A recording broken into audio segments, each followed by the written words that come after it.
नमस्कार दर्शक, NPCIL यानी nuclear power corporation of India limited से आपके लिए डेप्यूटी मैनेजर की वैकेंसी आई है और ये जो वैकेंसी है मल्टीपल डिसिप्लिन में आई है। तो जो आपका डिसिप्लिन है वो मानव संसाधन, वित्त एवं लेखा, C&MM और विधि, ये आपके डेप्यूटी मैनेजर के डिसिप्लिन है या आपका सेक्टर है जहाँ पर आपका अपॉइंटमेंट होगा। और एक जूनियर हिंदी ट्रांसलेटर की वैकेंसी है, ठीक है, मतलब एक वैकेंसी नहीं है, एक पोस्ट है। फिर इसमें अप्लाई करने के लिए आपको क्या क्वालिफिकेशन चाहिए, इसमें एक्सपीरियंस की नीड है या नहीं, सारी चीज़ें हम इसमें डिस्कस करने वाले हैं। अप्लाई करने का तरीका, कब तक अप्लाई करना है, क्या क्या चीज़ें रहने वाली हैं सिलेक्शन के लिए, सारी चीज़ें हम देखेंगे। तो वीडियो को शुरू करते हैं।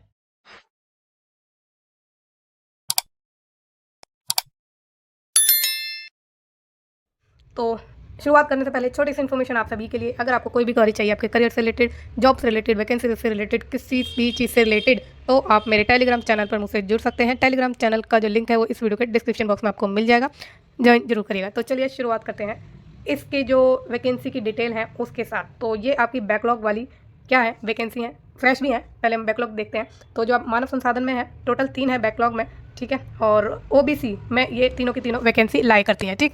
नेक्स्ट बात करें वित्त एवं लेखा की, ठीक है, अकाउंट्स की 4 वैकेंसी है टोटल, 2 आपकी है ST की और 2 ही है आपकी OBC की। फिर नेक्स्ट है C&MM की 2 वैकेंसी है, एक है ST की, एक है OBC की। फिर एक वैकेंसी है आपकी JHT यानी जूनियर हिंदी ट्रांसलेटर की, एक वैकेंसी जो है आपकी OBC के लिए है। टोटल 10 वैकेंसी इसमें बैकलॉग में है। आते हैं फ्रेश की कैटेगरी में। तो ह्यूमन रिसोर्स में आपकी टोटल 28 वैकेंसी है, जिसमें से 12 है अनरिजर्व के लिए, 2 है EWS के लिए, 4 है आपकी SC के लिए, 2 है ST के लिए, 8 है OBC के लिए। नेक्स्ट है आपका अकाउंट्स में जो आपकी क्या है वैकेंसी है डेप्यूटी मैनेजर की, टोटल 44 वैकेंसी हैं। 18 अनरिजर्व के लिए है, 4 EWS के लिए है, 6 SC के लिए है, 4 आपकी है ST की और 12 है आपकी OBC की। नेक्स्ट है C&MM की 32 वैकेंसी है, 14 अनरिजर्व के लिए, 3 EWS के लिए, 4 SC के लिए, 3 ST के लिए, 8 OBC के लिए। नेक्स्ट है लॉ की 1 वैकेंसी है अनरिजर्व के लिए और JHT में टोटल 7 वैकेंसी हैं। 7 में से जो आपकी 4 है अनरिजर्व के लिए, 1 है ST के लिए और 2 है आपकी OBC के लिए, ठीक है। टोटल 112 आपकी ये वैकेंसी हो गई थी। 112 वैकेंसी आपकी ये हो गई है। नेक्स्ट चलें अब आगे। तो कुछ बेंचमार्क हैं ये PWD के लिए, आगे चलते हैं हम सीधा, ठीक। ओके, ये क्या है आपका बैकलॉग दिखती है जो कि हमने देख लिए हैं। ये अब आएंगे शैक्षिक योग्यता और अनुभव पर, यानी कि एजुकेशनल क्वालिफिकेशन एंड एक्सपीरियंस। तो जो आपका ह्यूमन रिसोर्स में आपकी वैकेंसी है उसमें मिनिमम 60% आपके पास होने चाहिए, ठीक है। किसी भी विषय में स्नातक यानी किसी भी सब्जेक्ट में ग्रेजुएशन, साथ में 2 साल का आपके पास MBA होना चाहिए, या फिर 2 साल का आपके पास स्नातकोत्तर डिग्री हो, या फिर 2 साल का ही डिप्लोमा हो, या फिर आपके पास 2 वर्षीय मान्यता प्राप्त पूर्णकालिक प्रबंधन अध्ययन में निष्णात हो, या फिर 2 वर्षीय मतलब 2 वर्षीय मान्यता प्राप्त पूर्णकालिक MSW या मान्यता प्राप्त एकीकृत MBA होना चाहिए, ठीक है। तो इसमें वही है कि ग्रेजुएशन तो होनी ही चाहिए आपके पास, उसके साथ या तो आपके पास MBA की डिग्री हो 2 साल की, या फिर आपके पास डिप्लोमा हो 2 ही साल का, ठीक है, या फिर आपके पास डिग्री हो, या फिर आपने जो है मैनेजमेंट में ही 2 साल का क्या ले रखा हो, डिप्लोमा या फिर डिग्री ले रखी हो, या फिर आपके पास MSW की डिग्री होनी चाहिए, या फिर इंटीग्रेटेड MBA होनी चाहिए, है ना। तो ये सारी डिटेल है, इनमें से कोई एक आपके पास होना चाहिए। अगर कोई कन्फ्यूज़न है समझने में तो आप मुझसे टेलीग्राम चैनल पर पूछ सकते हैं कि आप इस सब्जेक्ट से आपने करा हुआ है, मैं एलिजिबल हूँ या नहीं, तो आप मुझसे उसमें पूछ सकते हैं, आपको आंसर दिया जाएगा, ठीक है। अब आगे बात करें तो ये आपकी UGC या AICTE मान्यता प्राप्त विश्वविद्यालय या फिर संस्थान द्वारा रिकॉग्नाइज्ड होना चाहिए। 60% मार्क्स इसमें आपसे मांगे ही मांगे। बढ़ते हैं हम और आगे और वित्त एवं लेखा पर चलते हैं। तो इसमें 60% के साथ आपकी ग्रेजुएशन की डिग्री होनी चाहिए, साथ में 2 साल का जो है आपके पास MBA होना चाहिए, या फिर 2 साल का आपके पास स्नातकोत्तर डिग्री या फिर 2 वर्षीय डिप्लोमा होना चाहिए, या फिर आपके पास जो है मैनेजमेंट में 2 साल की डिग्री होनी चाहिए या डिप्लोमा होना चाहिए, या फिर इंटीग्रेटेड MBA होनी चाहिए, है ना। तो ये होना चाहिए आपके पास क्वालिफिकेशन। ये जो क्वालिफिकेशन आपने UGC या AICTE से ली हो 60% मार्क्स के साथ, ठीक है। और इसमें जो है वित्त में विशेषज्ञता सहित या फिर वित्त में विशेषज्ञ सहित 2 विशेषज्ञता आपके पास होनी चाहिए, या CMA या CFA उत्तीर्ण आपको होना चाहिए। नेक्स्ट बात करते हैं C&MM की। इसमें कि आपके पास जो अभियांत्रिकी में, ठीक है ना, अभियांत्रिकी के किसी भी विषय में ग्रेजुएशन होना चाहिए, साथ में 2 साल का MBA होना चाहिए, या फिर 2 साल का आपके पास स्नातकोत्तर डिग्री होनी चाहिए, या 2 साल का डिप्लोमा होना चाहिए, या फिर आपने जो है प्रबंधन में यानी मैनेजमेंट में डिग्री डिप्लोमा लिया हो 2 साल का, या फिर आपके पास इंटीग्रेटेड MBA होनी चाहिए। 60% मार्क्स इसमें आपके होने चाहिए। और इसमें आपसे स्पेशलाइजेशन मांगी है सामग्री प्रबंधन, प्रचालन प्रबंधन या आपूर्ति श्रृंखला, या फिर लॉजिस्टिक्स प्रबंधन में, या माल सूची नियंत्रण में, ठीक है। ऐसे ही एक और चीज़ मेरे को रह गया कि ऊपर भी इन्होंने स्पेशलाइजेशन मांगी थी, ये किसके लिए, ह्यूमन रिसोर्स में।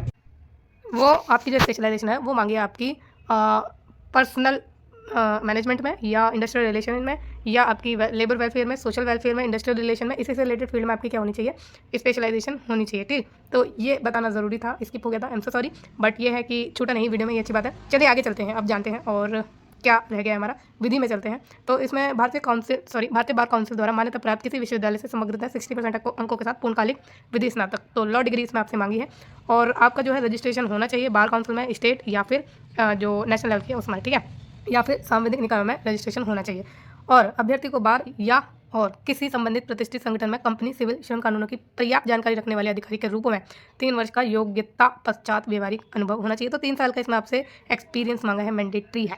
फिर अनुभवी अभ्यर्थियों को इसमें वेतन वृद्धि दी जाएगी चयन समिति द्वारा, ठीक है, और यही है। फिर जूनियर हिंदी ट्रांसलेटर, तो इसमें आपसे मांगा है कि किसी मान्यता प्राप्त विश्वविद्यालय से हिंदी में आपने स्नातकोत्तर डिग्री ली हो और स्नातक स्तर पर यानी ग्रेजुएशन की डिग्री पर इंग्लिश आपका एक अनिवार्य या वैकल्पिक सब्जेक्ट के रूप में रहा हो, या फिर आपकी परीक्षा का माध्यम रहा हो, या फिर किसी मान्यता प्राप्त विश्वविद्यालय से अंग्रेजी में आपने डिग्री ली हुई हो ग्रेजुएशन की और आपके स्नातक स्तर पर हिंदी जो है अनिवार्य या वैकल्पिक विषय रहा हो, या फिर परीक्षा का माध्यम रहा हो। फिर इसके अलावा एक और ऑप्शन दिया है अथवा करके कि किसी मान्यता प्राप्त विश्वविद्यालय से हिंदी या अंग्रेजी के अतिरिक्त, ठीक है, हिंदी या इंग्लिश के अलावा अगर किसी दूसरे विषय में आपने डिग्री ली है तो आपका जो डिग्री का माध्यम हो, ठीक है, मीडियम हो, वो हिंदी हो और स्नातक स्तर पर अंग्रेजी एक अनिवार्य या वैकल्पिक विषय के रूप में या परीक्षा के माध्यम में रहा हो, ठीक है। या फिर आपने किसी वही की मान्यता प्राप्त विश्वविद्यालय से हिंदी या इंग्लिश के अतिरिक्त किसी अन्य विषय में करी है तो अंग्रेजी आपका माध्यम हो स्नातकोत्तर डिग्री में, और स्नातक स्तर पर हिंदी एक अनिवार्य वैकल्पिक विषय के रूप में हो या फिर परीक्षा का माध्यम रहा हो। या फिर किसी मान्यता प्राप्त विश्वविद्यालय से हिंदी या इंग्लिश के अलावा अगर आपने किसी और सब्जेक्ट में करा है अपना डिग्री तो उस केस में अन्य विषय में स्नातक डिग्री हो तो ठीक है, और स्नातक स्तर पर हिंदी या इंग्लिश एक अनिवार्य वैकल्पिक सब्जेक्ट के रूप में रहा हो, या दोनों में से कोई एक परीक्षा के माध्यम के रूप में रहा हो, या फिर तथा दूसरी अनिवार्य वैकल्पिक विषय के रूप में रहा हो, ठीक है।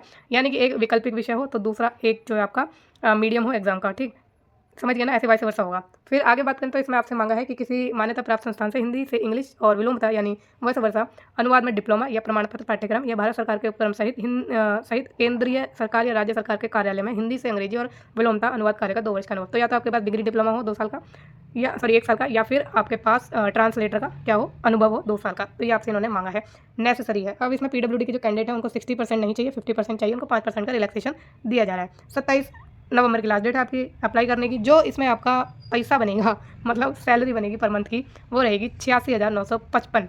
अच्छी खासी सैलरी इसमें आपको मिल रही है, DA वगैरह सब मिला के ये सारा ब्यौरा इन्होंने दिया है कि क्या कैसे रहने वाला है। रिलैक्सेशन मिल जाएगा अनुसूचित जाति यानी SC/ST को 5 साल का, OBC को 3 साल का, और जो PWD है 10 साल का, और जो PWD है SC/ST उनको 15 साल का, PWD OBC 13 साल का, और जो 84 यानी 1984 के दंगों से पीड़ित व्यक्ति हैं या आश्रित व्यक्ति हैं उनको 5 साल का रिलैक्सेशन मिलेगा। कार्रवाई के दौरान हताहत सैनिक कर्मियों के आश्रित को 5 साल का मिलेगा। भूतपूर्व सैनिक और कमीशन अधिकारी जिनमें आपात कमीशन अधिकारी या शॉर्ट सर्विस कमीशन अधिकारी शामिल है उनको 5 साल का रिलैक्सेशन मिलेगा, ठीक। तो चलते हैं अब और आगे, चयन प्रक्रिया की बात करते हैं। तो इसमें जो डेप्यूटी मैनेजर की पोस्ट है उसमें आपका स्टेज 1 स्टेज 2 होगा, ऑनलाइन एग्जाम होगा स्टेज 1 में, स्टेज 2 में इंटरव्यू होगा। तो परीक्षा के लिए जो समय दिया जाएगा 120 मिनट यानी 2 घंटे दिए जाएंगे, 120 क्वेश्चन पूछे जाएंगे, 2 भागों में पूछे जाएंगे। भाग 1 में प्रबंधकीय अभिक्षमता, क्वांटिटेटिव एप्टीट्यूड, रीजनिंग, लोक सेवा में नैतिकता, RTI अधिनियम, अंग्रेजी भाषा, डाटा इंटरप्रिटेशन एवं सामान्य जानकारी से संबंधित प्रश्न। भाग 2 में आपका जो रिलेटेड फील्ड है उससे क्वेश्चन पूछे जाएंगे, यानी अगर आपने वेलफेयर से करा है, सोशल वेलफेयर से या सोशल वर्क से करा है तो उससे रिलेटेड क्वेश्चन होंगे, ठीक है। प्रत्येक भाग में प्रश्नों की संख्या 50 मतलब पहले भाग में होगी और भाग 2 में 70 होगी, ठीक। आगे बात करें अंक आवंटन, एक क्वेश्चन के लिए 1 मार्क दिया जाएगा जब सही होगा तो, और गलत उत्तर के लिए 0.25 यानी 1/4 की कटौती कर ली जाएगी। परीक्षा के लिए अर्धांक यानी जो कट ऑफ है मिनिमम जो क्वालिफाई करने के लिए चाहिए 40% चाहिए अगर आप अनरिजर्व है, और जो रिजर्व कैटेगरी उनको 30% चाहिए, ठीक। बढ़ते हैं अब और आगे, सारी जानकारी हमने ऑलमोस्ट कवर कर ही ली है। साक्षात्कार पर आते हैं। व्यक्तिगत साक्षात्कार की तारीख और स्थान सूचना बाद में दी जाएगी जब आप क्वालिफाई कर जाएंगे। 100 मार्क का आपका क्या है ये पेपर होगा, और साक्षात्कार के लिए जो बुलाए गए अभ्यर्थियों की संख्या होगी, ठीक है, वो 5 गुना होगी, उससे अधिक नहीं ली जाएगी, बच्चों को नहीं लिया जाएगा।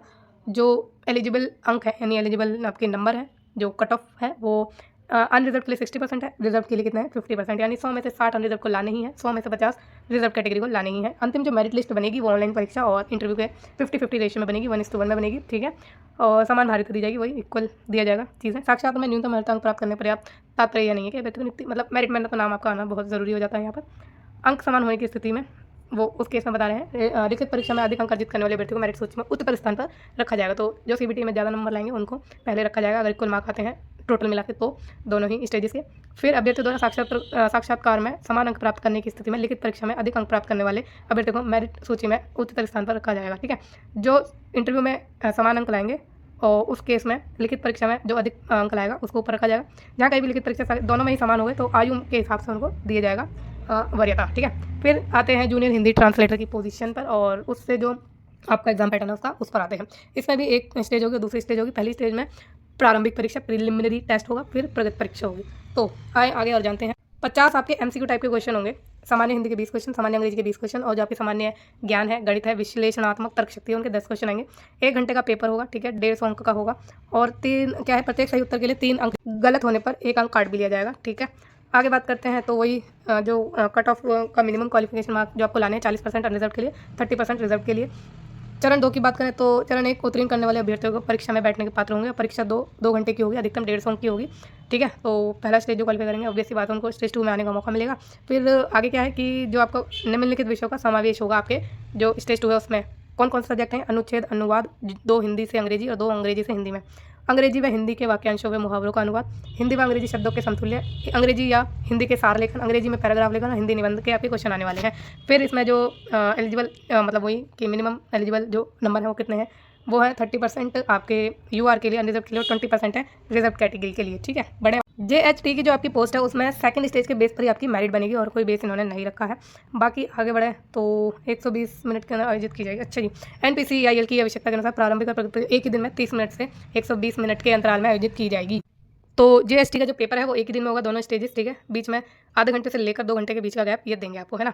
फिर चरण 2 की परीक्षा पर तभी विचार किया जाएगा जब, ऑब्वियसली बात है, जब चरण मतलब स्टेज 2 आपका क्लियर हो जाएगा, सॉरी स्टेज 1 क्लियर हो जाएगा, तभी आपको स्टेज 2 में जो है आगे आने दिया जाएगा और आपको पेपर देने दिया जाएगा। ठीक है, तो ये थोड़ी है चीज़ें जो हमने कवर कर ली हैं। आगे अब ऐसा कोई जो है नहीं बचा है। बाकी अभी हम देख लेते हैं कि और भी कोई इन्फॉर्मेशन है क्या।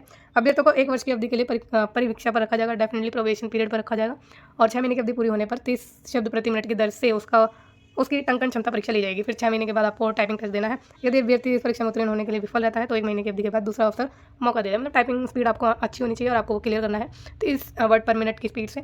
फिर अगर आप फेल भी होता है दूसरे महीने में आपको मौका दिया जाएगा। इसके अलावा परीक्षा के दौरान यानी प्रोबेशन के पीरियड के दौरान 15 दिनों का कंप्यूटर दक्षता परीक्षण भी आपसे लिया जाएगा, यानी कंप्यूटर टेस्ट भी इसमें आपका होगा। और मतलब ये आपके सिलेक्शन की बातें हैं, तो हमने कवर कर ही लिया है ऑलमोस्ट एवरीथिंग। ठीक है, मतलब we have covered almost everything.